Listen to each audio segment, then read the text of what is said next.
Assalamualaikum warahmatullahi wabarakatuh. Halo dulur, kali ini kita akan membahas tentang bagaimana ternak sapi tanpa ngarit rumput setiap hari. Begini caranya.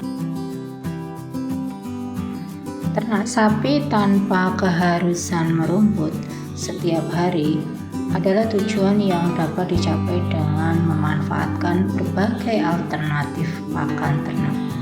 Meskipun rumput hijauan umumnya menjadi pakan utama bagi sapi, ada cara-cara kreatif untuk mengatasi tantangan seperti cuaca yang buruk atau keperluan mendesak.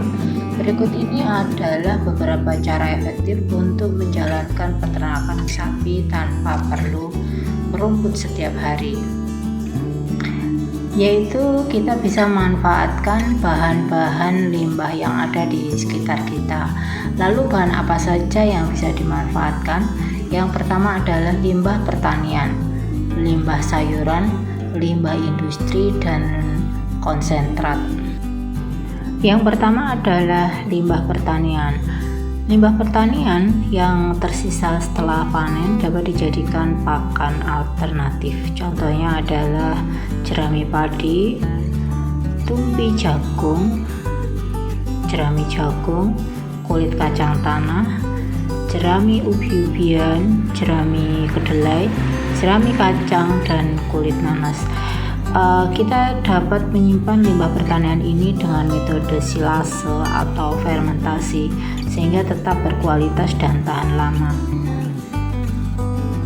Contohnya adalah misalnya rendeng kangkung atau rendeng kacang. Jadi batang kacang yang biasanya sudah tidak terpakai itu juga bisa dilakukan fermentasi atau digunakan dengan metode silase. Yang kedua adalah limbah sayuran. Dulur, limbah sayuran dari pasar tradisional bisa dimanfaatkan sebagai pakan hewan ternak. Contohnya adalah kulit tauge, daun bunga kol, dan daun jagung. Sebelum memberikannya kepada sapi, pastikan untuk membersihkan limbah sayuran ini dan memastikan tidak ada racun kimia atau pestisida. Selain memberikan alternatif pakan, ini juga membantu mengurangi limbah yang ada di pasar. Selanjutnya adalah limbah industri. Limbah sisa dari industri juga bisa dijadikan pakan sapi. Ampas tahu, ampas kopi, ampas bir, bungkel kelapa, ampas kelapa sawit, dan ampas dari pabrik roti adalah contoh limbah industri yang sangat cocok. Dengan mencampur beberapa jenis limbah industri dan bahan lainnya, kualitas pakan bisa ditingkatkan menjadi lebih baik. Contohnya kulit ari dari kedelai yang digunakan untuk tempe. Yang terakhir adalah dengan menggunakan konsentrat. Pakan konsentrat adalah pelengkap yang diberikan bersama bahan lain untuk meningkatkan gizi pakan ternak. Bahan seperti jagung giling, menir, dedak, bekatul, bungkil kelapa, tetes, dan berbagai umbi bisa dijadikan konsentrat. Produk konsentrat tersedia di pasaran dengan berbagai merek dan harga yang cukup terjangkau bagi peternak. Namun perlu diperhatikan, konsentrat yang sudah dijual di pertokoan memang memiliki harga yang kompetitif. Di sini penting sekali untuk mengingat beberapa hal, yaitu yang pertama, lakukanlah konsultasi dengan ahli peternakan atau dokter hewan setempat untuk merancang diet pakan yang sesuai dengan sesuai dengan kebutuhan sapi Anda.